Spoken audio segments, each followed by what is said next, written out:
সকাল বন্ধুরা, আজ আমাদের বিয়ে দেখতে দেখতে 8 দিন কমপ্লিট হয়ে গেল। আজ আমরা বাবার বাড়ি যাচ্ছি, ওখানে পুজো আছে। আমরা রেডিও হয়ে নিয়েছি পুজোর জন্য। দেখতেই পাচ্ছ তোমরা, পুজোর জোগাড় প্রায় শেষ, এবার পুজো শুরু হবে।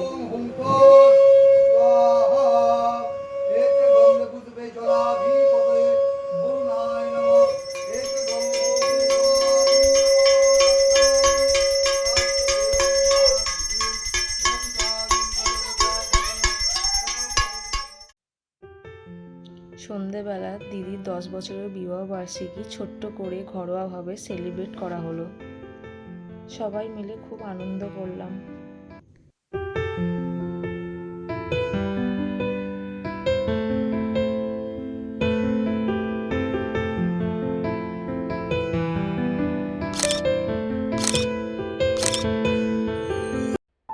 রাতে সবাই মিলে খাওয়া দাওয়া হলো। আজকের দিনটা খুব মজা করে কাটালাম।